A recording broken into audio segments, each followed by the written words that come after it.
Where should the party head in reaction to Labor's decision? Well, Tom, we always welcome tax cuts for all working Australians, but there's two sides to this story. And while we'll welcome an extra $800 a year for middle income earners, the fact is that under the Albanese Labor government, the cost of living for households has increased by $8,000.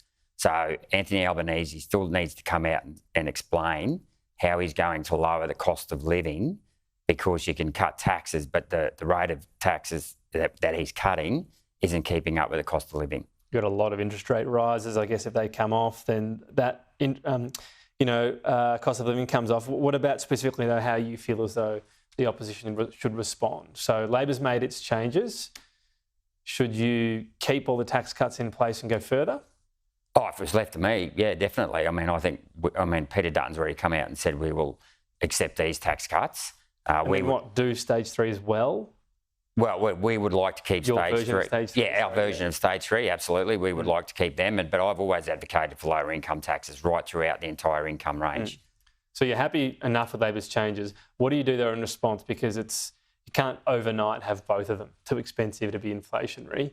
Do you go back to the drawing board and again do your elements of stage 3 over the next few years? Is that the with inflation at 5%, effectively, if we were to bring in the original stage 3 tax cuts, if we were to gain government next year, you would find that bracket creep would just about pay for the tax cuts as it is. But one of the things that Treasury don't do, and I think it's a wrong assumption that they use, is they don't model secondary effects.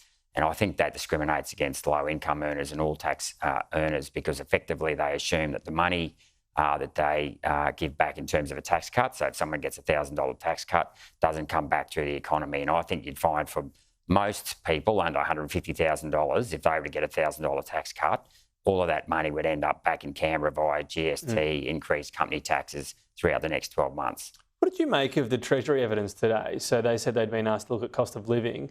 So independently of government, they looked into a different version of stage 3.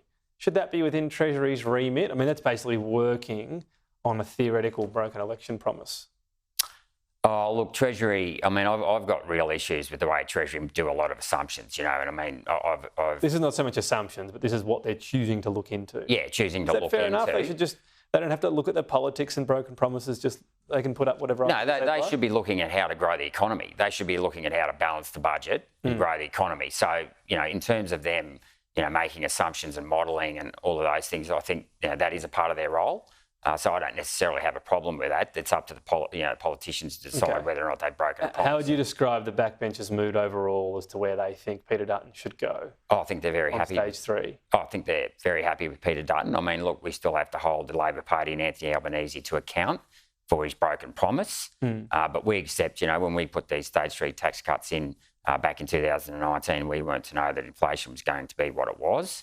And we would still hold, and it's worth noting that we did have our low income tax offset implemented, and we gave back up to $1,500 to people. Given what inflation did for low and middle income in particular, did you understand what Labor's doing from a so-called fairness point of view? Oh, absolutely. But I mean, as I said, they're only giving back 10% of what cost of living has increased by, so it's really not enough.